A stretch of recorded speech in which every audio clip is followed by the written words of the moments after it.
जय जिनेन्द्र आंटी। बोलिए लता जी। ये बुक तीसरे नंबर की बुक में क्वेश्चन है 8431, पेज नंबर 529।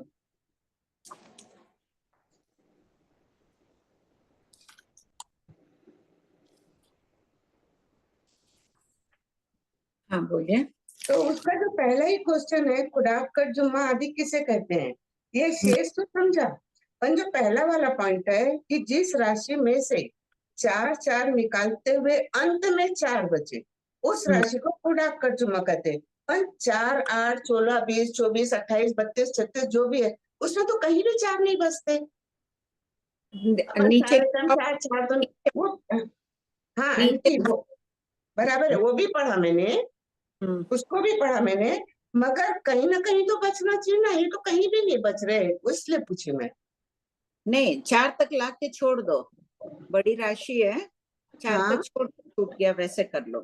तथा शेष कुल बचे, मतलब 4 कहीं नहीं बचता ना आंटी। वो एक छोड़ दो बीच में ना, तो 4 बच जाएगा। जैसे आप करेंगे कि किसको भाग देंगे, 20 को 4 से भाग देते जाइए, पीछे हाँ 4 के आगे मत करिए। पर 4 बचते ही नहीं ना आंटी, 4 चौक 16 4 पंचे 20 हो गया, खत्म हो, तो पहाड़ा तो बस पूरा आ रहा है। 4 चौक 16 तक करके पीछे अच्छा 4 छोड़ दीजिए। अच्छा अच्छा, हाँ ठीक है आंटी। और एक है वेदन, यानी भोगना होता है क्या? क्या? वेदन, जैसे कि एकेंद्रीय जीव 14 कर्म प्रकृति का वेदन करता है, तो हाँ, वेदन करता है तो उसको भोगना है या सहन करना, इसका मतलब क्या हुआ? वेदन यानी कर्मों को भोगना, कर्म भोगना ही हुआ ना। वेदन यानी जीव द्वारा अनुभूति होना। उदय और वेदन में अंतर बताया गया ना। उदय हाँ कर्मों का होता है, ये पहले भाग में भी है, दूसरे में भी उदय और वेदन का अंतर है, 11वें शतक में, पहले में शुरू में ही है, 50 या अच्छा, 54 57 नंबर में कहीं है। हाँ तो जीव, बराबर है, समझा ना आंटी, वेदन यानी भोगना, है ना? हाँ हाँ ठीक। ठीक है आंटी, मेरे को है ना सिर्फ ये पूछना था, किसी के पास में भंग की पहले बुक से तीसरे बुक में भंग की कोई रिकॉर्डिंग किसी को पता होंगी तो वो मुझे प्लीज बता दीजिए। और दूसरा कि जो अनंतरोपन्ना परम्परोपन्ना, ये मेरे को समझ में नहीं आया, तो उसका भी पेज नंबर प्लीज किसको भी पता होगा मुझे बोलिए, बताएंगे।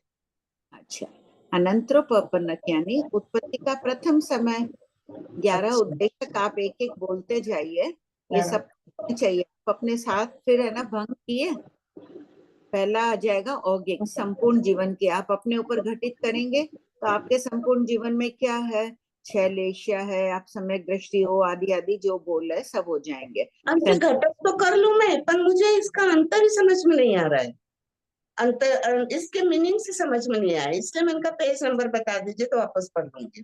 पूरा दिया हुआ है ना, खोलो, 1 मिनट बता दो। 45 बोल की बंदी में ये रहा, 8367। 8367। हाँ, पढ़िए ये प्रश्न और उत्तर। Page number aunty 509। ओके, हाँ 509। कौन उत्तर सा पढ़, कौन सा क्वेश्चन पढ़ो आंटी?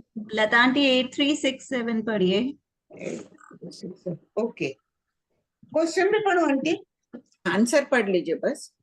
जीव अनादिकालीन है, अतः अनंतरोपन्न मतलब प्रथम समय उत्पन्न, अंतरावगाढ़ मतलब प्रथम समय अवगाढ़। अब अवगाढ़ बोले तो क्या हुआ आंटी?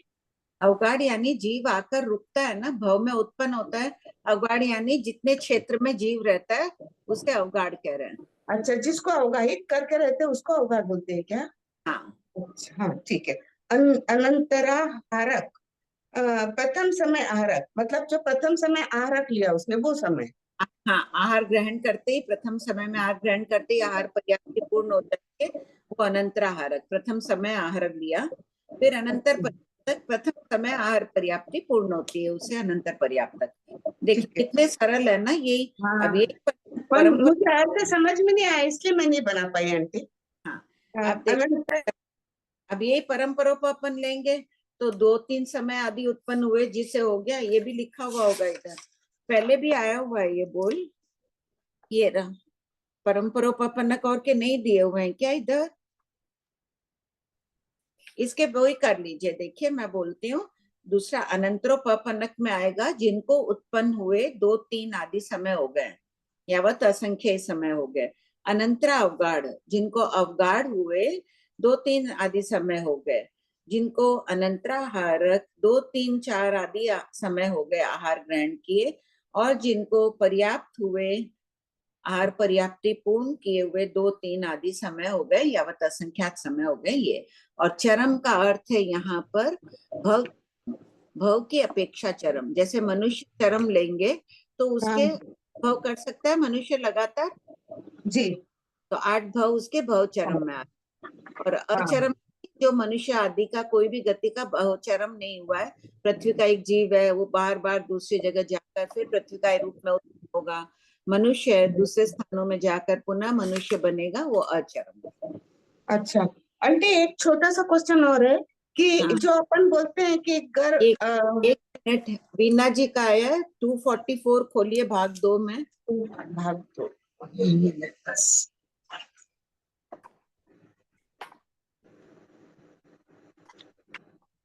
हाँ खोला आंटी, हाँ है इसमें, मैंने बहुत ढूंढा पर मिला नहीं। मिल गया? हाँ आंटी मिला मेरे को, अब मैं ये पढ़ लूंगी। मैंने ढूंढा आंटी, मुझे मिला ही नहीं एक्चुअल में। कोई बात नहीं। हाँ हाँ सुनीता। हाँ प्रणाम भाभी जी। भाभी जी, जो 8 से 11वें गुणस्थान में कार्य करते हैं वो सर्वासित में जाते हैं, अभी ऐसी धारणा है। तो इसका कर्म मतलब हुआ था श्रेणी में कार्य करने वाले कब अवतारी हो गए? हाँ, सर्वासित वाले तो ना। अभी ये धारणा कर्म ग्रंथ के जो नए नोट्स आए हैं ना, इन्होंने प्रमाण सहित दिया। तुम्हारे उधर क्या कह रहे हैं मंदिर में आचार्य श्री? और वहां पर तो 10वें 11वें में बोल रहे हैं, बाकी तो वैमानिक का बोल रहे हैं ना। वैमानिक का पहले जैसे बोलते थे वैसे ही है ना? हाँ हाँ हाँ। हाँ। और एक 10वें, भाभी जी, एक मिनट सुनीता, 10वें 11वें में क्या अनुत्तर विमान बोलते हैं कि सर्वार्थ सिद्ध बोलते हैं? अनुत्तर बोलते हैं ना भाभी जी। हाँ, अनुत्तर विमान। अनुत्तर विमान में 33 की स्थिति प्राप्त करेगा, हाँ ऐसे हाँ बोलते थे ना पहले, खाली हाँ सर्वार्थ हाँ। नहीं बोलते थे। फिर भी हम्म, तुम एक बार चेक कर लेना। ठीक है भाभी जी। और एक हमारे भाभी भी जी, लवण समुद्र, हाँ लवण समुद्र में पहला आधा नहीं चलता ना? नहीं, युगलिक काल नहीं है ना। नहीं, अपने जो उनके सीध में आता है, जो तो पकड़ लेते हैं ना, दूसरा तीसरा चौथा तो पकड़ लेते हैं, पांचवा भी पकड़ लेते हैं। सही बात है, लेकिन जलचर युगलिक नहीं होते हैं ना, तो कौन बनेगा युगलिक वहां? ऐसे देखो अच्छा। तो उत्तर द्वीप में युगलिक है, वो अलग बात हो गई। बाकी हाँ। कौन बनेगा? जलचर युगलिक है नहीं। अच्छा अच्छा। और पक्षी आदि भी है वहां, तो वो भी नहीं। खेचर तो खैर होते ही हैं, लेकिन समुद्र में ऐसे पक्षी में नहीं, जलचर ही माने जाते हैं ना। तो दूसरा तीसरा चौथा पांचवा आधा चलेगा, पहला आधा नहीं चलेगा वहां पर? दूसरा भी कैसे चलेगा? दूसरा भी नहीं चलेगा ना। अभी इसकी सीध में भरत, ऐरावत और महाविद्य की सीध में जो है वो चलेगा। मेरे तो पुराने वाले नोट्स में तो ये लिखा हुआ है कि हरिवास सम्यकवास की सीट में दूसरा, और उसके सामने पांचवा, वो फिर पुराना वाला हटा दे। नहीं नहीं बहुत सुनी, पुराना, जब आपसे पढ़ते थे उस समय के ही लिखे हुए हैं। सही बात है, कोई मेरे बोलने में गलती रही होगी। कैसे होगा? वहां युगलिक नहीं है ना, हाँ तिर्यंच हाँ। युगलिक है ही नहीं। अच्छा अच्छा। इसलिए वो मुझे लगता है उस वक्त ये बोल देते थे कि कोई पक्षी आदि उधर उड़ के चले गए वहां से, उस हिसाब से कह देते थे, लेकिन नहीं है। तो चौथा पांचवा ही लेंगे ना? हाँ, यहाँ तो ठीक बदली है। होगा, यहाँ हर बार बदली होगा। हाँ, बाकी यहाँ जब पर तो कुछ नहीं, परिवर्तन होगा। यहाँ परिवर्तन होगा भरत ऐरावत की सीध में। और यहाँ अगर कुछ नहीं है तो वो चौथे आरे के समान का काल रह जाएगा। और 56 अंतर्द्वीप में तो तीसरा आधा लिया है ना भाभी जी? हाँ, वहां तो हमेशा तीसरे आरे जैसे ही। ठीक है भाभी जी। हो गया।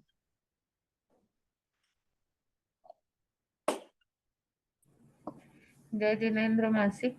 हाँ बोलो रे। अभी ये भाभी जी जो क्वेश्चन पूछ रहे थे कि श्रेणी में कार्य करने वाले हमेशा सर्वार्थ सिद्ध और एक भवावतारी होंगे, यही हाँ बात? हाँ। अच्छा, और मेरा क्वेश्चन है 8435।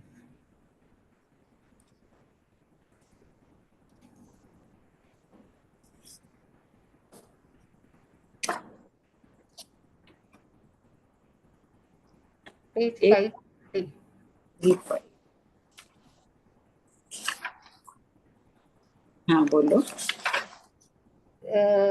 बनते वे जीव नैर्यक एक समय में कितने उत्पन्न होते हैं? तो उत्तर है गौतम 4, 8, 12, 16 इस तरह 4 बढ़ते हुए यावत संख्य असंख्य उत्पन्न होते हैं।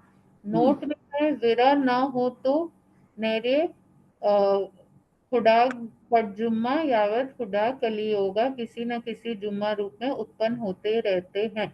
मेरे को ये नोट नहीं समझ में आया कि देखो, विरह न हो तो विरह न हो तो मतलब निरंतर उत्पन्न हो रहे हैं, मान लो भी 5 समय तक निरंतर उत्पन्न हो रहा है, तो हाँ, एक होगा तो क्या कहलाएगा? कलियोगा। 2 कलियोग उत्पन्न तो दावत दावर।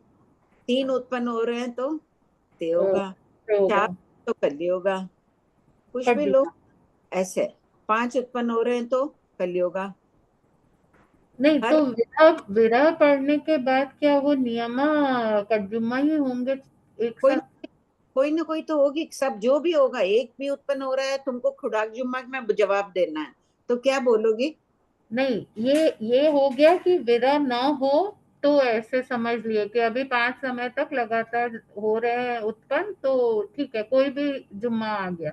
हाँ, लेकिन मेरा मेरा पूछना है कि अगर विरह पड़ जाए तो कोई उत्पन्न ही नहीं हो रहे हैं, तब क्या तो बोलेंगे? एक समय नहीं हुआ, 2 समय नहीं, तो फिर जब वापस उत्पन्न होना शुरू होंगे तो क्या नियम 4, 8, 12 ऐसा होगा क्या? नहीं, कर्जुमा राशि वाले हुए तब भगवान जवाब देंगे। कर्जुमा अगर एक उत्पन्न हो रहा है तो क्या बोलेंगे भगवान? कलियुगा उत्पन्न हुए नहीं दो तो फिर जीव। ये आंसर में जो लिखा है नवासी की गौतम 4, 8, 12, 16 तो ये तो सारा कटजुम्मा राशि हो गया 4, 8, हाँ, 12। कर्जुमा की अभी बात चल रही है ना पूरी।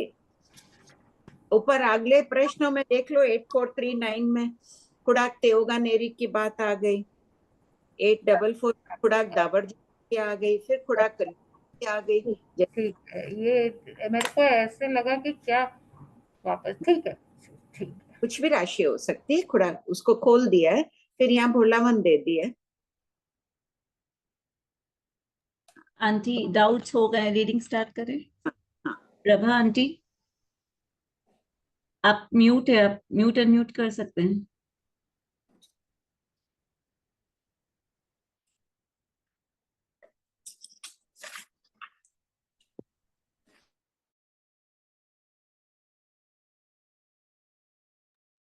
पढ़िए प्रभा आंटी।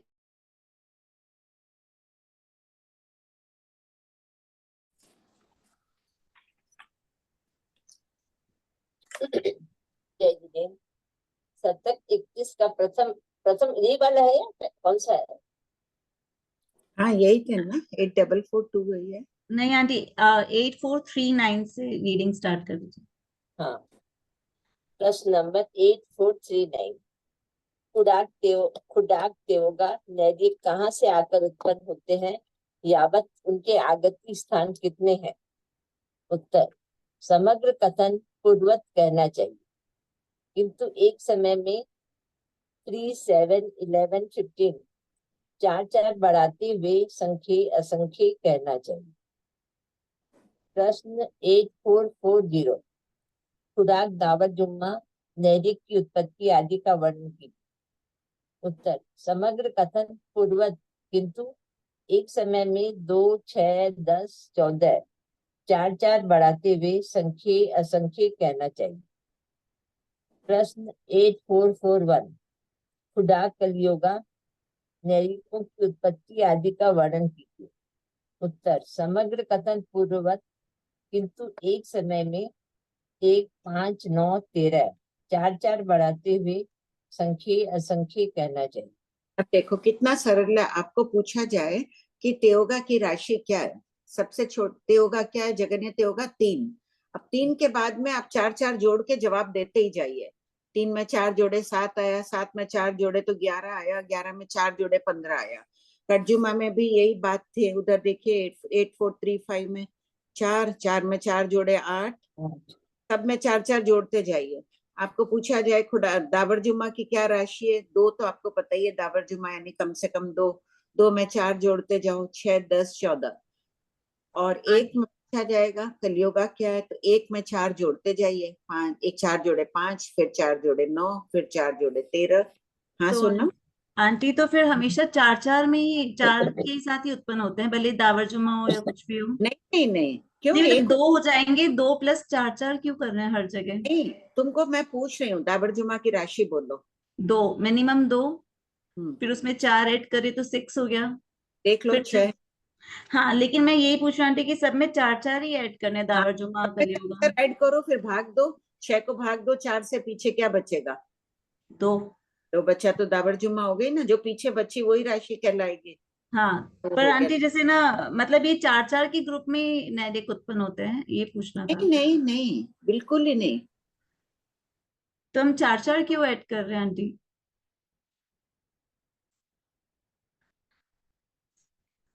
आंटी आवाज नहीं आ रही है। पूछ रही हूँ कि दाबर हाँ, जुम्मा की राशि बताओ। तो तुमको ये रट के नहीं रखना है, तुमको ये टेक्निक आनी चाहिए कि इसका फॉर्मूला क्या है। 2 में 4 जोड़ा तो 6 निकल गया, 6 में और 4 जोड़ा 10 है, 10 है 14 है, ये सब दाबर जुम्मा राशि निकलती जाएगी। सब में 4 जोड़ती जाओ, ये तो सिंपल वे है। नहीं तो याद करो, पहले जब ये टेक्निक नहीं मालूम थी तो मैं भी जब सीखती, अरे 3 7 11 कितना, कितना करो इसमें। फिर जब पता चला तो लगा कितना सिंपल है। हाँ। अभी बिना देखे तुम जवाब दो। टेहोगा की राशियां बोलो। तीन, मिनिमम तीन, उसमें चार ऐड करेंगे तो सात, फिर बस 11। बोलती जाओ, चाहे संख्या हाँ, असंख्य 11 4 बोलती, 15। हाँ। है ना सरल। और हम लोग पहले सोचते थे कि ये राशियां कैसे याद करें, कैसे ध्यान रहेगा कि कौन सी क्या है। तो ये दिमाग में रह जाएगा ना अपने, तो सरल है कि राशि जी। कौन सी है।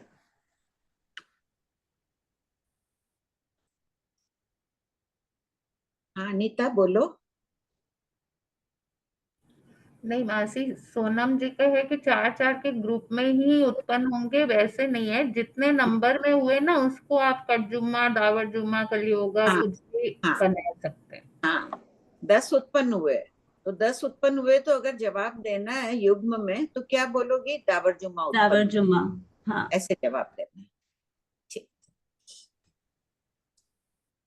शतक 31 का प्रथम औगिक उद्देशक खंड संपूर्ण। प्रश्न 8442। शतक 31 के दूसरे कृष्णलेशी उद्देशक में कौन सी पृथ्वी के नैऋकों का वर्णन है? उत्तर, इस उद्देशक में पांचवी, छठी, सातवीं पृथ्वी के नैऋकों का कथन है, क्योंकि इन तीन पृथ्वियों में ही कृष्णलेशी नैऋक है। समग्र वर्णन औगिक उद्देशक की तरह कहना चाहिए, किंतु प्रत्येक प्रश्नोत्तर में कृष्णलेशिया वाले नैऋक कहना चाहिए, और पांचवी पृथ्वी में 3 आगति स्थान तथा छठी, सातवीं पृथ्वी में 2 आगति स्थान कहना चाहिए। पांचवी पृथ्वी में 2 लेशियां हैं, कृष्ण और नील। प्रश्न अब देखो, 8443। के माध्यम से अभी चिंतन करो, सातवें पृथ्वी के नेरिकों में सभी जीव कृष्ण लेशे, कितने उनके निर्दयी परिणाम रहते हैं। ये पूरी जानकारी, विश्व की संपूर्ण जानकारी हो जाती है कि कहाँ पर कैसे अध्यवसाय वाले जीव रहते हैं।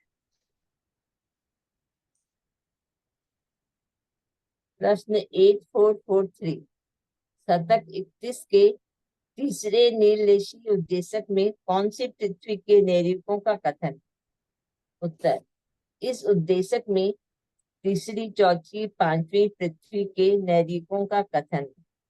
समग्र वर्णन पूर्वत यावत तीसरी पृथ्वी में 5 आगति स्थान, चौथी पृथ्वी में 4 आगति स्थान और पांचवी पृथ्वी में 3 आगति स्थान कहना चाहिए।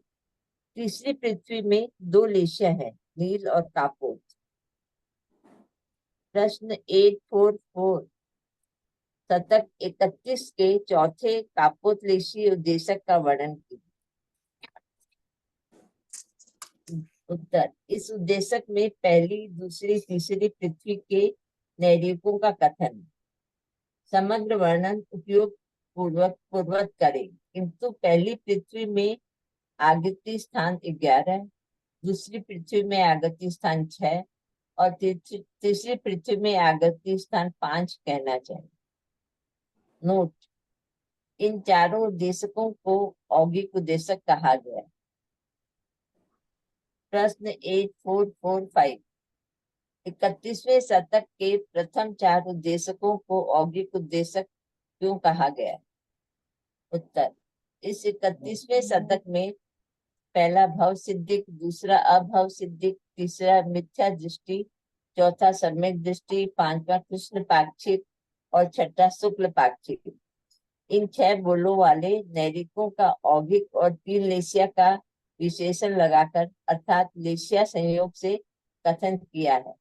इसलिए प्रथम 4 उद्देशकों को औगिक उद्देशक कहा गया है। औगिक का इसी प्रकार जब भव सिद्धि का वर्णन चलेगा तो भव सिद्धिक होते हैं, उनमें भी 3 लेशिया होती है। खाली पहले भव सिद्धिक नैरिक विशेषण लगाकर बोलो, फिर भव सिद्धिक कृष्ण लेशी, नील लेशी, कापोत लेशी, तो 4 बन जाएंगे। इसी प्रकार अभव सिद्धिक का भी मिथ्या दृष्टि है, सम्यक दृष्टि है, 7वीं पृथ्वी में भी है, तो सम्यक दृष्टि होते ही है। उनमें भी एक पहले सम्यक दृष्टि का बोल दो पूरा, फिर बाद में कृष्ण लेशिया वाला सम्यक दृष्टि, ऐसे 3 उद्देशक बोल दो।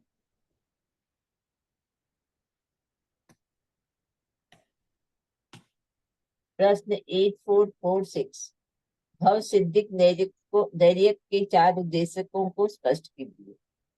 पहला भव सिद्धिक खुडाक जुम्मा नैरिक का पहला उद्देशक, दूसरा भव सिद्धिक खुडाक जुम्मा कृष्णलेशी नैरिक का दूसरा उद्देशक, तीसरा भव सिद्धिक खुडाक जुम्मा नीललेशी नैरिक का तीसरा उद्देशक, चौथा भव सिद्धिक खुडाक जुम्मा कापोतलेशी नैरिक का चौथा उद्देशक।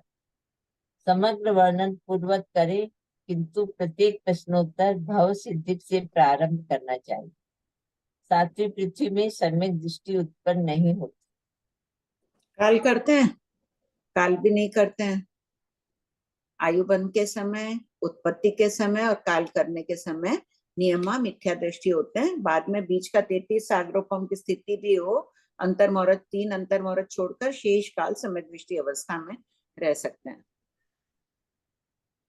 ज्ञातव्य बिंदु, जिस प्रकार भव सिद्धिक के 4 उद्देशक गए हैं, उसी प्रकार अभव सिद्धिक, मिथ्या दृष्टि, सम्यक दृष्टि, कृष्ण पाक्षिक और शुक्ल पाक्षिक, इन 5 बोलों के भी 4-4 उद्देशक कहना चाहिए। दूसरा, 4 औगिक उद्देशक प्लस 6 बोलों के 4-4 उद्देशक, 6 into 4 is equal 24 is equal 28 उद्देशक।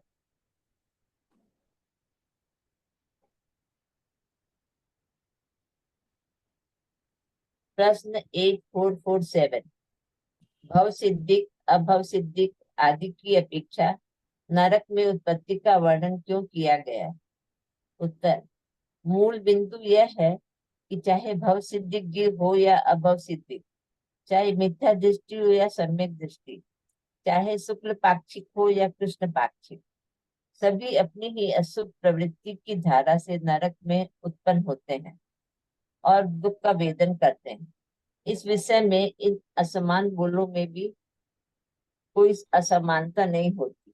यह बोध कराने के लिए भव सिद्धिक, अभव सिद्धिक आदि की अपेक्षा कथन किया गया।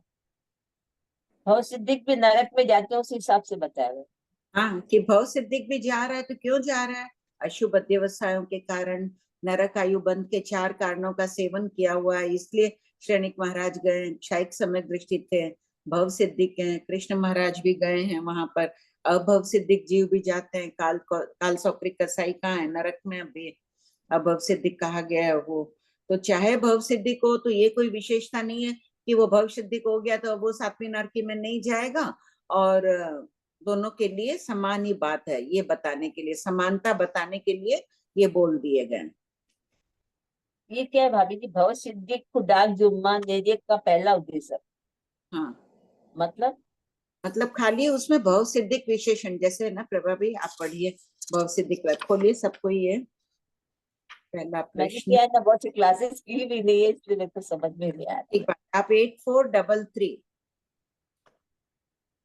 खुड़ाक कर्जुमा नेरी कहाँ से आकर उत्पन्न हो रहा है? अब यहाँ बोलना है भव सिद्धिक खुड़ाक कर्जुमा नेरी कहाँ से आकर उत्पन्न होते हैं। सभी प्रश्नोत्तरों में ये लगाना है। 8435 में देखिए, भनते वे जीव एक समय में कितने उत्पन्न होते हैं, तो वहां बोलना है भनते वे भव सिद्धिक जीव एक समय में कितने, भव सिद्धिक नेरिक एक समय में कितने होते हैं। 8436 में देखिए, भनते वे जीव, तो वहां भी लेना है कि भव सिद्धिक खुराक जुम्मा नेरिक, हर जगह ये विशेषण लगाकर बोलना है। तो उसे जानकारी हुई ना कि जो बात एक पहले तो औगिक कर दी, उसमें न भव सिद्धिक है, न अभव सिद्धिक, न सम्यक दृष्टि, मिथ्या दृष्टि, शुक्ल पाक्षिक, कुछ नहीं खोला, खाली नेरिक के विषय में जानकारी दे दी। उसके बाद में इन अलग अलग बोलों के शुक्ल पाक्षिक हो गया, और अगर खराब विचारधारा रखेगा तो वो भी नरक में जाएगा, नरक में जाएगा तो वो भी ऐसे ही उत्पन्न होगा, 4, 8, 16 कर्जुमा रूप में गया। तो हम इन्हें बहुत श्रेष्ठ मान रहे हैं। अभव सिद्धिक से भव सिद्धिक बहुत अच्छा है, मिथ्या दृष्टि से सम्यक दृष्टि बहुत अच्छा है, कृष्ण पाक्षिक से शुक्ल पाक्षिक बहुत अच्छा है। फिर भी अशुभ विचारों की धारा, अध्यवसाय अशुभ हो, तो वो भी नरक में उन्हीं कारणों से जाते हैं जिन कारणों से वो जा रहे हैं, अभव सिद्धिक। इसी प्रकार आगे देवगति में भी यही समझना है। देवगति में भव सिद्धिक अच्छी विचारधारा रख रहे हैं, बहुत ऊंचे अभव सिद्धिक से, अच्छी विचारधारा रखे, वो भी चले गए, नवग्रह तक जा रहे हैं। अभव सिद्धिक भी अच्छे विचार रखकर अभव से नवग्रह तक चला गया, जबकि अभव सिद्धिक घूमता रहेगा, इसलिए वो हीन गिना जा रहा है, और ये मुक्त हो जाएगा इसलिए उच्च गिना जा रहा है। लेकिन परिभ्रमण का कारण दोनों में समान है, ये समानता बताने के लिए ये उद्देशक लिए गए। पढ़िए। उद्वर्तन का थोकड़ा, शतक हाँ, 32। एक मिनट, प्रश्न ले लें। हाँ। प्रणाम भाई, कैसे हो आप? एकदम ठीक। मैं भी बहुत टाइम बाद ही आज क्लास में आई हूँ। हाँ, क्यों मिस कर रहे हैं इतना? इतना अच्छा पढ़ने लग गए थे आप। नहीं, मेरा एक्चुअल में बीकानेर में थोड़ा सा हो जाता है। ठीक है। ये हाँ, बोलिए। एक अभी प्रश्न 8446 में आपने 3 बातें बताई थी लास्ट में, उत्पन्न होना, काल करना, और तीसरा क्या बताया था? उन तीनों समय को छोड़कर सम्यक दृष्टि रह सकते हैं 7वीं पृथ्वी के। उत्पन्न होते हैं तब मिथ्या दृष्टि, नियमा, आयु बंध के समय अवश्य मिथ्यात्व में जाएंगे, और आयु, भी। ठीक है, बाकी शेष आयु बंध, उत्पन्न होना और काल करना, ये तीन चीज बताई थी ना आपने। अच्छा, और एक बार ये जो आप दावत जुम्मा वगैरह बता रहे थे, इसमें 4 चीज, दावत जुम्मा 2 + 4 4 4, तेहुगा में 3 + 4, करजुमा में 4 + 4, और एक चौथा चीज क्या बताया था आपने? कलयुगा में 1 + 4 तो 5 आएगा, 5 की राशि भी कलयुगा है, 5 को 4 से भाग दो, नीचे 1 बचेगा। अच्छा, कलयुगा 1 + 4, ठीक है। और भी कोई है क्या इसमें? ये जो खुराक जुम्मा क्या है? खुराक यानी छोटा जुम्मा, आगे महाजुम्मा का वर्णन किया जाएगा, इसलिए खुराक जुम्मा कहा गया। आप तो वहाँ इतने मरासा उन लोगों के साथ किया करिए ना, आपको तो मिल रहा है मरासा के साथ करने का सौभाग्य। मरासा का सहयोग रहता है, और इतना उनकी कृपा भी बहुत है। तभी बोल रहे हो, ये करती हूँ। भी किया करिए।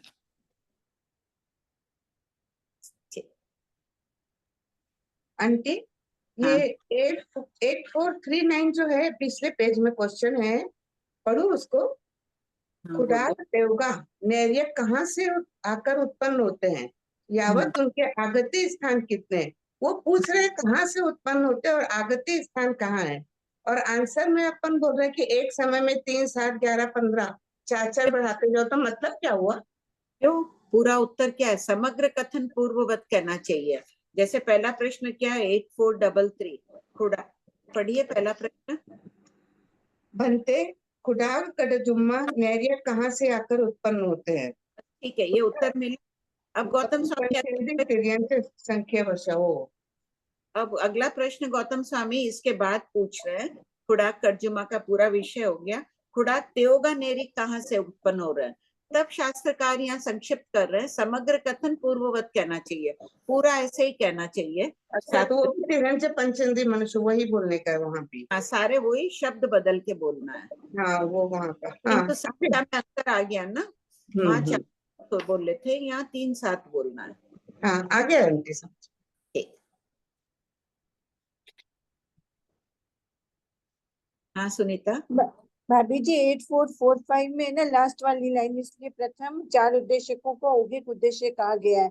तो प्रथम 4 तो वही हो गए ना, औगिक और 3 लेशिया के, हाँ और इनको चारों को इनके साथ मिला के बोलना है, चाहे 6 बोल के साथ। चारों का एक ही उद्देश्यक हो गया ना। कौन से 6 बोल? नहीं, पहले तो औगिक खत्म हो गया, औगिक में कोई विशेषण नहीं लगाया, खाली पूछा है कि कृष्ण लेशिक उद्देश्य, जैसे नेरिक है, पहला उद्देश्यक वहां से शुरू हुआ, खुड़ा कर्जुमा नेरिक कहाँ से आकर उत्पन्न हो रहे हैं, ये औगिक उद्देश्यक चल रहा है ना। हाँ, उसके बाद में फिर यौगिक बात, हाँ, फिर औगिक के बाद भव सिद्धि का, भव सिद्धि यही तो आएगा ना भाई? नहीं नहीं नहीं, ये देखो, प्रथम औगिक उद्देश्यक संपूर्ण हुए, उसमें 21 के दूसरे कृष्ण लेशी उद्देश्यक हो गया ना। फिर अच्छा, खाली दूसरा। कृष्ण लेशी उद्देश्यक है। फिर कृष्ण नील लेशी नेरिक कहाँ उत्पन्न हो रहे हैं, कापोत लेशी कहाँ उत्पन्न हो रहे हैं, कोई विशेषण नहीं लगाया इनमें। भव सिद्धिक अभव सिद्धिक, औगिक में क्या होता है कि कोई विशेषण नहीं लगाया जाता है, उसमें भव सिद्धिक अभव सिद्धिक सभी शामिल होते हैं। ये बोल खत्म हो गए चारों, उसके बाद भव सिद्धिक का पूछा गया। फिर 4 उद्देश्यक चले भव सिद्धिक के, खाली भव अच्छा, सिद्धिक एक समय में कितने उत्पन्न होते हैं, खुड़ा कर्जुमा भव सिद्धिक कितने उत्पन्न होते हैं। फिर खुड़ा कर्जुमा कृष्ण लेशी नेरिक, खुड़ा कर्जुमा नहीं भव सिद्धिक लगाकर, भव सिद्धिक खुड़ा कर्जुमा नेरिक कितने उत्पन्न होते हैं, भव सिद्धिक कृष्ण लेशी खुड़ा कर्जुमा नेरिक कितने उत्पन्न होते हैं, दूसरा उद्देश्यक हो गया ना भव फिर सिद्धिक का। तीसरा नील लेशी के साथ, चौथा कापोत लेशी के साथ। तब ये एक भव सिद्धिक का हो गया उद्देश्यक संपूर्ण, 4 को एक में ले लिया। ठीक है भाभी जी। पढ़ी। उद्वर्तन का थोकड़ा। शतक 32, उद्देश्यक 1 से 28। पूर्वापर संबंध। खुराक जुम्मा रूप से नैतिकों की उत्पत्ति, जन्म का वर्णन 28 उद्देश्यों में करने के पश्चात नैतिकों की उद्वर्तन मरण का भी खुराक जुम्मा रूप से 28 उद्देश्यों में वर्णन किया जा रहा है। प्रश्न 8448। भंते, खुडाक कर्जुम्मा नैरिक उद्वर्तित होकर कहाँ उत्पन्न होते हैं? उत्तर, गौतम पंचेंद्रिय तिर्यंच और मनुष्य में उत्पन्न होते हैं। प्रश्न 8449। भंते, वे एक समय में कितने उद्वर्तते हैं? उत्तर, गौतम 4 8 12 16 यावत संख्य असंख्य उद्वर्तते हैं। प्रश्न 8450। करते क्या होता है इनके शरीर का? नरकावासों में अपने आप जीव जाके उत्पन्न होते हैं, कुंभियों में बिलों में उत्पन्न हुए, कुंभियों में गिरे, उद्वर्तित होंगे तो विक्री शरीर है उनका पूरा बिखर जाता है कपूर की तरह। तो उसी प्रकार सोचो 7 पृथ्वियों में अचानक असंख्य नेरी गायब हो गए, काल कर गए। मनुष्य लोक में तो मृत शरीर दिखता है, जैसे वायुकाय का तो मृत शरीर नहीं दिखता है। यहाँ कितने अभी वायुकायिक जीव मर रहे होंगे, दिख नहीं रहा है, उनका शरीर अवशेष नहीं है, बाकी एक इंद्रिय का कुछ न कुछ तो दिखता ही है। इसी प्रकार देव भी बैठे हैं, आयुष पूर्ण हो गई, एक समय में 8वें देवलोक तक असंख्य उत्पन्न होते हैं, असंख्य काल करते हैं, असंख्य गायब हो गए। प्रश्न 8450। भंति, वे जीव किस प्रकार उद्वर्तते हैं? उत्तर, गौतम जिस प्रकार कोई कूदने वाला पुरुष कूदता हुआ आगे के स्थान को प्राप्त करता है, उसी प्रकार नैतिक भी अध्यवसाय रूप कारण से उद्वर्तित होकर परभव में उत्पन्न होता है। प्रश्न 8451। शतक 25 उद्देश्यक 8 और शतक 31 में भी कूदने वाले पुरुष का दृष्टांत है, तो इस 32वें शतक में पुनः यही दृष्टांत क्यों दिया है? उत्तर, 18 पापस्थान आत्मगुणों के घातक हैं, इनसे सावधान रहने के लिए प्रतिक्रमण में अनेक बार यह पाठ कहा जाता है। उसी प्रकार दूसरों को दोष देने की प्रवृत्ति भी घातक है। इस समझ से जीव भटक न जाए, इसलिए हमारे उज्जवल भविष्य का निर्माण करने वाले शास्त्रकार ने पुनः पुनः कूदते हुए पुरुष का दृष्टांत देकर बताया है कि जीव अपने वर्तमान और भविष्य की दशा का स्वयं उत्तरदायी होता है, अन्य कोई नहीं। प्रतिक्रमण में कितनी बार आता है 18 पाप स्थान का पाठ? 3 बार। 3 बार आ रहा है ना, बार बार हमें याद दिला रहे हैं। भगवान महावीर चाहते हैं कि हम इन पाप स्थानों से दूर रहे। इसी प्रकार यहाँ भी शास्त्रकार बार बार ये दृष्टांत दे रहे हैं। किसी को दोष नहीं, कुछ बुरा हो तो तुरंत अपन दूसरों को दोष देने में लग जाते हैं। एक चीज खराब भी बन गई, उसके कारण ये हो गई, वो बीच में आके बात करने लग गया, वो ये किया इसलिए ये हुआ। तो ये दोष देने की प्रवृत्ति भी घातक है। इसलिए भगवान कह रहे हैं कि हम अपने अध्यवसायों से ही हो रहे हैं। हमारा भविष्य कैसा है, सबको एक बार अपने आप चिंतन करो, लिखो। पूर्व में हम कैसे थे, इसका वर्णन कहाँ है? दूसरे भाग में, 12वें शतक में। बोलो कोई तो। लोक में कितने प्रकार के पाप होते हैं?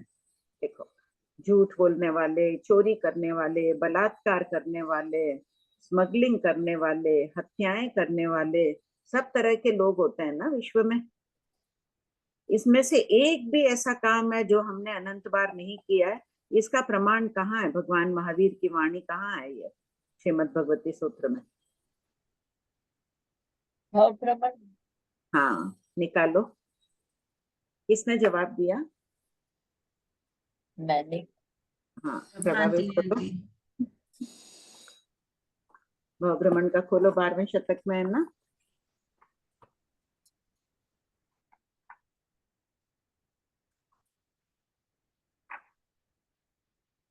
Page number 212।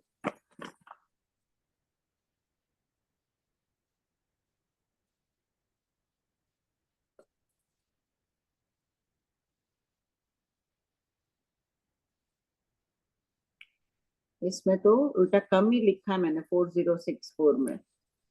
देखो, शत्रु मित्र रूप में, राजा युवराज, 4064 में।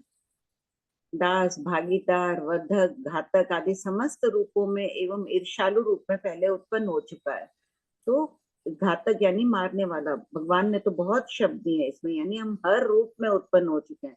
नीचे भी दिया है ना, हम सब अनंत बार शत्रु, प्रत्यमित्र, जुआरी, शराबी, हत्यारे, लूले, लंगड़े, नौकर, चाकर, चोर, डाकू आदि रूप में उत्पन्न हो चुके हैं। यह जानकर कोई भी अगर हो ऐसा चोर, डाकू, जुआरी, शराबी, किसी पर भी हमें द्वेष भाव नहीं लाना है, प्रयत्न करना है। बेचारा दया का पात्र है, हम तो हट गए अब इससे, ये भी शीघ्र हट गए ना हम तो हमेशा के लिए। अब अभी इतनी अच्छी करनी कर रहे हैं, भविष्य में उत्पन्न होंगे नहीं, वैसे करनी करेंगे ही नहीं। जुआरी, शराबी, बड़े प्रभावी। प्रश्न 8452।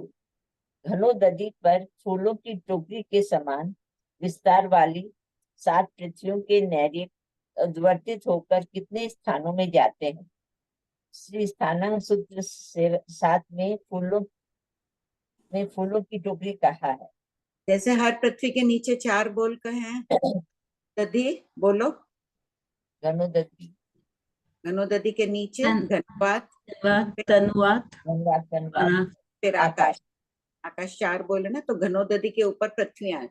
कल्पना करो, ये घनोदधि पृथ्वी है, रत्न प्रभा पृथ्वी ऐसी है, तो घनोदधि पृथ्वी, घनोदधि और उससे बड़ी आ गई नीचे, तो फूलों की टोकरी के समान वो पृथ्वी है उस घनोदधि के ऊपर। अभी भी क्या क्या शब्द दे रहे हैं, देखो मूल पाठ में है ये शब्द। उत्तर, प्रथम 6 पृथ्वी से निकले हुए जीव 6 स्थानों में जाते हैं। 5 संगी पंचेंद्रिय पर्यंत और संख्य वर्ष की आयु वाले मनुष्य। दूसरा, 7वीं पृथ्वी से निकले हुए जीव 5 संगीत पंचेंद्रिय पर्यंत में ही जाते हैं। खुडाक जुम्मा के समग्र कथन के समान खुडाक तेयोगा, खुडाक दावत जुम्मा, खुडाक कलियोगा का कहना चाहिए। 32वें शतक का प्रथम औगिक उद्देशक संपूर्ण ज्ञातव्य बिंदु।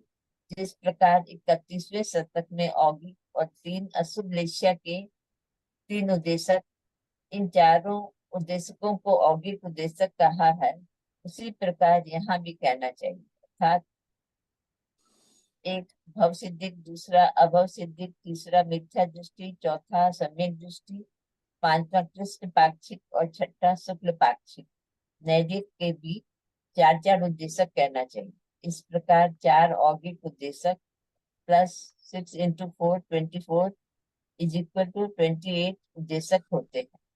यहाँ अर्थात 32वां शतक संपूर्ण, यहाँ अर्थात ठीक है ना, मैंने उसको काट के तथा किया, अर्थात ठीक था ना, उसी प्रकार यहाँ भी कहना चाहिए अर्थात। बोलो क्या आएगा, कौन सा करेक्ट ठीक है वर्ड?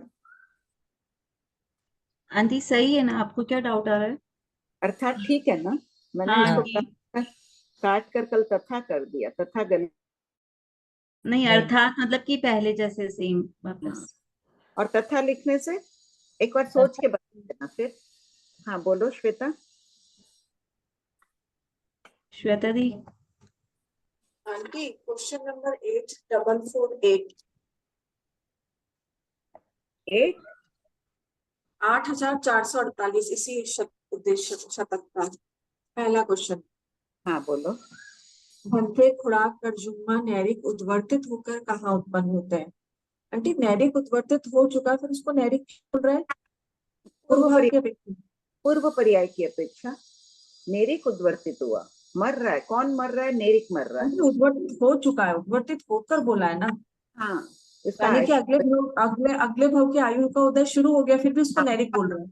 ये तो प्रश्न पूछ रहे हैं ना, प्रश्नकर्ता का प्रश्न है, नेरिक उद्वर्तित होकर कहाँ जाते हैं, मरकर कहाँ जाते हैं, ऐसे ही पूछा जाएगा ना। मतलब अभी मरा नहीं है ऐसा समझना। नहीं, प्रश्न है, शैली है। आप किसी के लिए भी कोई गति का कुछ भी पूछोगी, तुम भी हिंदी में पूछो, कैसे बोलोगी? अमुक जीव मरकर कहाँ, अमुक गति के जीव मरकर कहाँ जाते हैं, उद्वर्तित होकर चैव कर कहाँ जाते हैं, ऐसे ही पूछा जाएगा। तो काल के समय तो आयुष संपूर्ण हो ही जाएगी ना आंटी। हाँ जिस तो समय क्या वो आयु का वेदन कर रहा है तब मर तक वो नैतिक है, और जब हम बोलते हैं पर्व में गया तो आयु शुरू हो गई ना उसको, तभी काल बोलेंगे। उद्वर्तन यानी मरण, अमुक मनुष्य मरकर कहाँ उत्पन्न होगा, ऐसे ही पूछा जाएगा ना। मरा नहीं भी मान लीजिए एक ऋजु गति से जा रहा है तो हम कहते हैं ऋजु गति का समय, उत्पन्न होने का समय, उस जीव के मरने का समय, ये सब एक ही होता है। तो ठीक बात। यहाँ पर मर भी उसी समय रहा, उत्पन्न भी उसी समय हो रहा, वैसा समझ लेना अपने को। हाँ औगिक और खाली औगिक उद्देश्य चल रहा है ना। हाँ सब और कोई विवक्षा, बिना विवक्षा के औगिक में कि बस उद्वर्तित होकर कहाँ जाता है तो वहां जा रहा है, कोई खोल नहीं रहे कि ऋजु गति से जा रहा है या वक्र गति से जा रहा है, सामान्य प्रश्न है। अच्छा 8452 में गणोदिति पर फूलों की टोकरी के समान। आंटी ये टोकरी उल्टी पड़ी होगी ना, नीचे बड़ा वाला मुंह होगा, ऊपर छुगो छकड़ा भाग जाएगा, वैसी समझनी इमेजिन करनी है ना, उल्टी टोकरी। उल्टी टोकरी होगी, बड़ी टोकरियां कहीं नहीं होती है, ऊपर भी तो बड़ी होती है, ऊपर तो छोटी आंटी होती है। ये तो नीचे से चौड़ी होएगी ना पृथ्वी, तो साइड में स्लैंटिंग जाएगा ना। तो कोई उसका ऐसी टोकरियां नहीं होती है क्या, ऊपर संकड़ी और नीचे चौड़ी वाली? नहीं, फूलों की टोकरी तो ऐसी नहीं देखी है। उस काल उस समय में होती होगी। हाँ वो जरूर हो सकता है, हो सकता है बाकी ना मुझे कि ये इमेजिन है कि उल्टी है क्या। नहीं, उल्टा शब्द दिया नहीं है ना, तो उस वक्त होती होगी कोई वैसी टोकरियां कि नीचे चौड़ी और ऊपर संकड़ी। अभी ये कई टोकरियां नहीं होती, हाथ में उठा के चलते हैं, ज्यादा फॉरेन में वो टोकरियां रहती है, ऊपर मुंह संकड़ा रहता है, नीचे चौड़ी रहती है, फ्रूट्स की नहीं आंटी टोकरी। ऐसी तो देखी नहीं है मैंने, पता नहीं। कल्पना कर रही हूँ उस समय रहती होगी, कई चीजों में परिवर्तन आ जाता है ना, नहीं तो भगवान उल्टे शब्द दे देते। भगवान महावीर स्वामी लोग सामान्य उदाहरणों को बहुत देते थे ताकि सर्वसाधारण भी समझ जाए। अब ड्राइंग करके तो वो बताते नहीं थे, उन्होंने कह दिया कि फूलों की टोकरी के समान विस्तार वाली पृथ्वियां हैं, तो जो सामान्य साधक होगा, फूल बेचने वाला होगा, कोई होगा, वो समझ जाएगा हाँ गणोदधी है, उसके ऊपर ये टोकरी के समान इस आकार की पृथ्वी है, तो वो आकार संस्थान उसकी आंखों के सामने आ जाता है।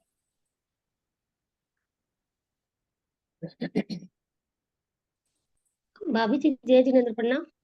हाँ भाभी जी सातों ही प्रतियों को फूलों की टोकरी बताया क्या? तो सातों के नीचे गणोदधी है ना। हाँ तो सातों को ही फूलों की टोकरी टोकरी बता दिया। और भाभी जी ये वाला समझ नहीं आया मेरे को, 8446 वाला। भौसिद्धिक नेरिक के 4 उद्देश्यों को स्पष्ट कीजिए, समझ ही नहीं आया। अभी कहा ना, भवसिद्धिक पहले तो औगिक उद्देशक है। औगिक में कोई विशेषण नहीं लगाया जाता है कि वो नेरिक भवसिद्धिक है या सम्यक दृष्टि है, मिथ्या दृष्टि है, अभव सिद्धिक है, कुछ नहीं। सामान्य रूप से कथन होता है औगिक में, और उसके बाद विशेषण लगाकर सामान्य रूप से कह दिया। कोई भव्य जीव सोचे, कोई प्राणी सोचेगा भव सिद्धिक जीव तो बहुत अच्छे होते हैं, वो नरक में थोड़ी जाते होंगे, अभव सिद्धिक ही जाते होंगे, ऐसा कोई सोच सकता है ना। तो ये प्रमाण अपने पास मिल जा रहा है कि भव सिद्धिक है तो वो भी 7 पृथ्वियों में जा रहा है, सब जगह अपने ही अध्यवसायों के। भव सिद्धि का लोग सोच लेंगे इनके तो अध्यवसाय अशुभ होते ही नहीं होंगे, तो देवलोक में ही जाते होंगे, अपना समय अच्छी अच्छी जगहों में बिताते होंगे। तो इस आगम पाठ से हमें पता चल रहा है कि भव सिद्धि भी नेरिक होते हैं, और वो सभी स्थानों में जा रहे हैं स्वयं के ही अध्यवसायों के कारण। तो 4 होगा भाभी जी। भव सिद्धिक खुड़ाक जुम्मा करजुम्मा नेरिक है, समझ लो। भव सिद्धिक करजुम्मा नेरिक का पहला उद्देश्य एक। फिर भव सिद्धिक करजुमा कृष्ण लेशी नेरिक, यानी पेशा वाला भव सिद्धि का एक उद्देश्य। भव सिद्धिक करजुमा नील लेशी नेरिक और कापोत लेशी नेरिक के 4 उद्देश्य हो गए। यानी सभी पृथ्वियों में भव सिद्धिक जीव जा रहे हैं। ठीक है जी, बात ठीक है। हाँ सुधा भाई।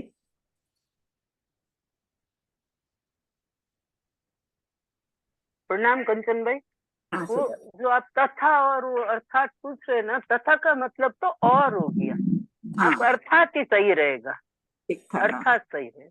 मैं भी कल फालतू गलती कर। हाँ हाँ, आपने वैसे ही काट दिया, अर्थात ही रहेगा।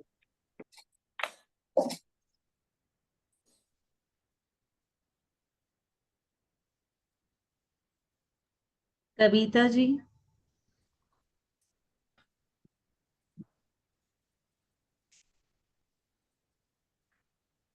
सुधा आंटी। प्रणाम भाभी जी। हाँ सुधा। सुनिए, मैं ये बोल रही थी कि जो घनोदधि पर ही खाली यहाँ तो घनोदधि ही लिखा हुआ है, तो खाली घनोदधि लेंगे तब तो फूलों की टोकरी हो जाएगी ना, क्योंकि अपने चारों चीजें बातें नहीं दी हुई है इसमें। तो घनोदधि घनवात तनवात नहीं दिया हुआ है, खाली घनोदधि है। तब तो वो एक पेयर रहा ना, तब तो वो फूलों की टोकरी बन जाएगी, मतलब नीचे का चौड़ा ही रहेगा। घनोदधि के ऊपर तो नीचे का भाग चौड़ा, ऊपर संकड़ा। वो बोल रहे संकड़ा नहीं हुआ ना ऊपर, मतलब कि वो घनोदधि तो उससे चौड़ी है ना। अच्छा, घनोदधि, लेकिन पृथ्वी पिंड बाहर की तरफ ही है, पृथ्वी के बाहर की तरफ से, तो पृथ्वी से चौड़ी हो गई ना। घनोदधि की जो वलय है वो पृथ्वी के बाहर तरफ हो गई। हाँ, घनोदधि तो पृथ्वी से बाहर आ गई, बड़ी है उससे। लेकिन उसमें अगर ये अपन रत्न प्रभा बनाओ तो रत्न प्रभा ऊपर से तो संकड़ी है, नीचे चौड़ी है। नहीं तो भाभी जी, फूल अंदर रखे जाएंगे तो वो तो कम ही होंगे, टोकरी बड़ी होगी ना, टोकरी फूलों से कम बड़ी होगी ना।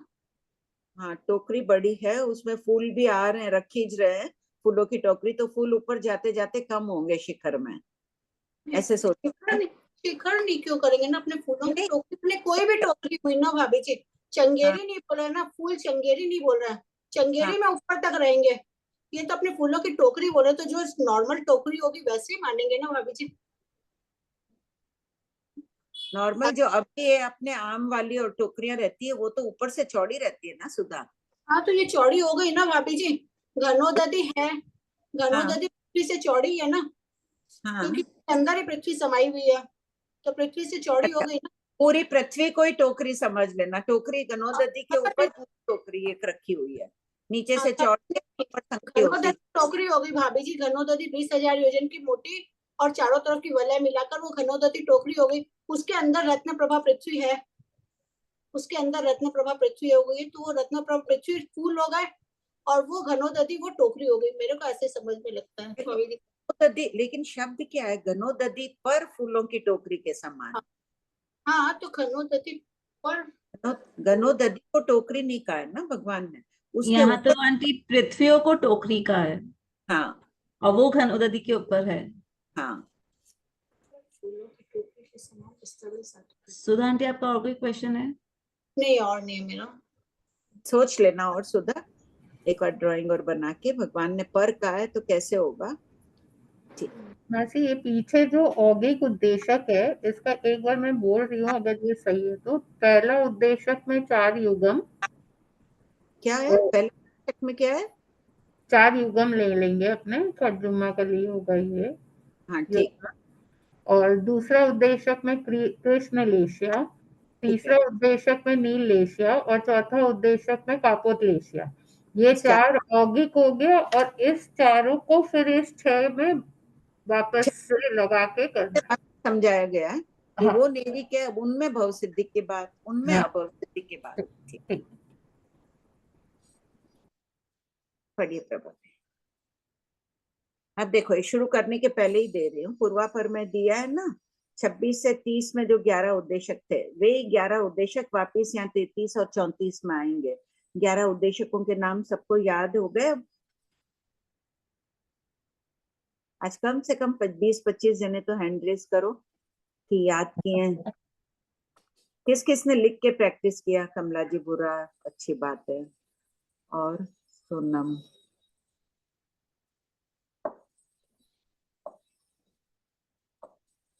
खुद के नाम से लिखे। बस 3 ही आ रहे हैं और किसी ने 11 उद्देशकों के नाम ही नहीं लिखे। श्वेता का आया।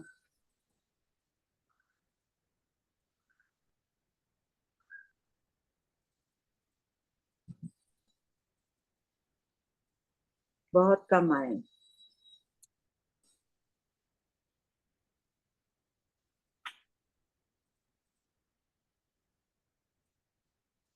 गिनना सोनम कितने हो रहे हैं?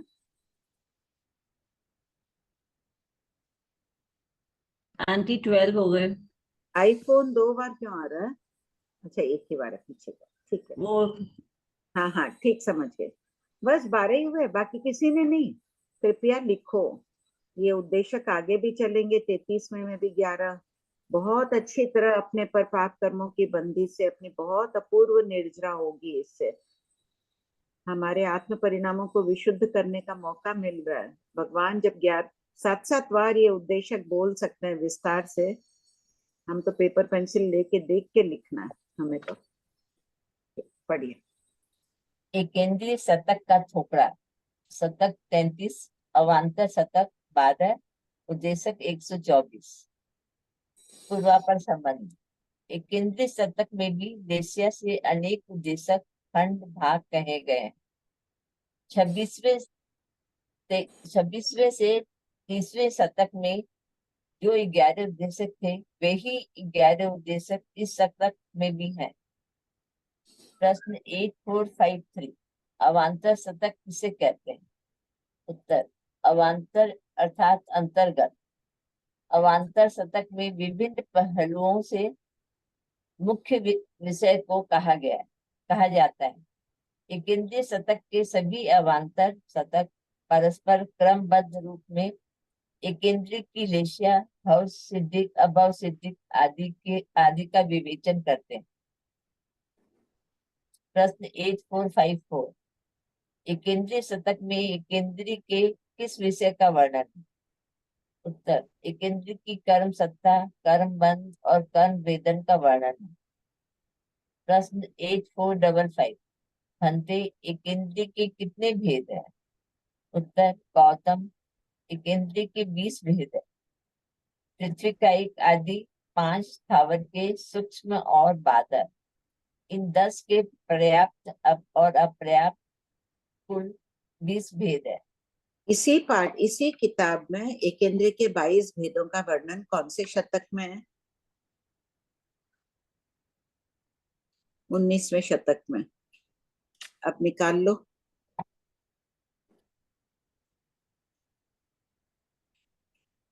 तीसरे उद्देशक में मिला, एक का भी नहीं आया। कमला भाई, आप प्रश्न नंबर बताने के लिए किए हैं क्या हैंड रेस? सुधा, आंटी उनका पहले से था। और अभी नया किसका आया? नंबर, प्रश्न नंबर नया कौन लता आंटी का आया है, वैसे पेज नंबर 14-15 पर है। प्रश्न नंबर 5909। हाँ 5909 में ये बात है। वहां 22 की अपेक्षा वर्णन है, क्या अंतर आ जा रहा है वहां पर? आंटी वही होता है ना, वनस्पति का एक में साधारण और एक अंतर कर दिया, सूक्ष्म साधारण प्रत्येक कर दिया या सूक्ष्म और बादर से कर दिया? हाँ आंटी, पहली बार मैंने नंबर निकाले थे एक्सेल में। अच्छा, ओके, हाँ वही निकाला था पहली बार। अच्छा, पहली बार नहीं, अब रोज निकाला करिए ऐसे ही। आंटी एक डाउट है, ले लूं कमला आंटी का? हाँ ले लो।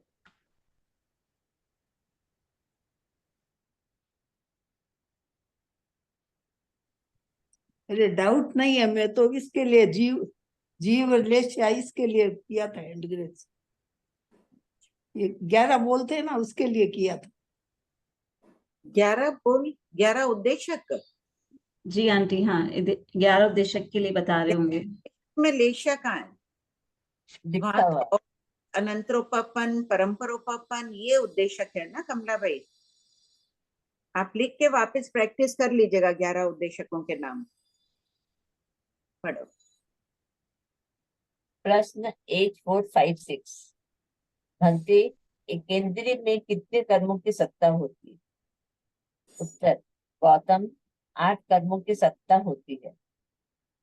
प्रश्न 8457। एकेंद्रीय में 8 कर्मों की सत्ता क्यों होती है? 7, 6 आदि कर्मों की सत्ता क्यों नहीं होती? उत्तर, प्रथम जीव स्थानवर्ती एकेंद्रीय जीवों की चेतना विकसित और सम्यक न होने के कारण इनका आत्म विकास नहीं होता है। अतः इनमें छप्पक श्रेणी का अभाव होने के कारण नेमा 8 कर्मों की सत्ता होती है। अब देखिए, प्रथम जीव स्थानवर्ती आई केंद्र के लिए तो लगा दिया कि चेतना विकसित नहीं है। एक मनुष्य भी तो प्रथम जीव स्थानवर्ती होते हैं, उनके भी 8 कर्मों की सत्ता होती है। उनके क्या करेंगे? चेतना विकसित होते हुए भी सम्यक न होने के कारण, विचारधारा सम्यक न होने के कारण उनका आत्म विकास नहीं होता है। पढ़िए। प्रश्न 8458। भंते एकेंद्रीय कितने कर्मों का बंध करते हैं? उत्तर, गौतम एकेंद्रीय 7 कर्मों का निरंतर बंद करते हैं और आयु बंध के समय 8 कर्मों का बंद करते हैं। प्रश्न 8459। बंद के समय के पश्चात वेदन का कथन क्यों किया जा रहा है? उत्तर, कर्ता भोक्ता के अटल सिद्धांत को बताने के लिए बंद के पश्चात वेदन का कथन किया जा रहा है। जो किया उसे भोगना पड़ेगा, कर्ता भोक्ता। प्रश्न 8460। भंते एकेंद्रीय कितनी कर्म प्रकृतियों को वेदते हैं? गौतम एकेंद्रीय 14 कर्म प्रकृतियों को वेदते हैं। ज्ञानावरणी आदि 8 कर्म, श्रोतेंद्रिय आवरण, चक्षुरेंद्रिय आवरण, घ्राणेंद्रिय आवरण, जीवेंद्रिय आवरण, स्त्री वेद आवरण और पुरुष वेद आवरण। प्रश्न 8461। उपर्युक्त उत्तर में कौन से कर्म पर प्रकाश डाला गया? उत्तर, एकेंद्रीय में एक स्पर्शेंद्रिय और नपुंसक वेद होता है। श्रोतेंद्रिय यावत पुरुष वेद न होने के कारण ये दुख असाता वेदने का वेदन करते हैं। अतः इंद्रिय नाम कर्म और वेद मोहनीय कर्म के वेदन के द्वारा असाता वेदने को प्रकट किया गया। प्रश्न 8462। एकेंद्रीय की 14 कर्म प्रकृतियों के वेदन का ही कथन क्यों?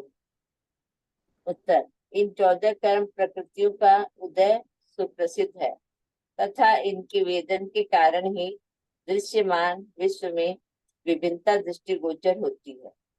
इसलिए यहाँ 14 सुप्रसिद्ध कर्म प्रकृतियों का ही कथन किया गया है।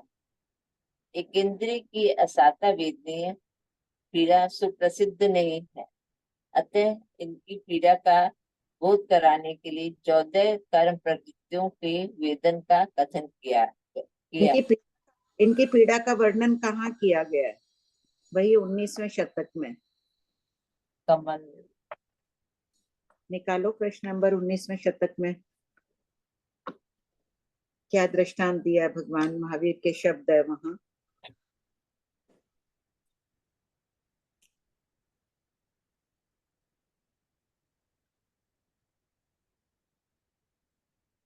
5948।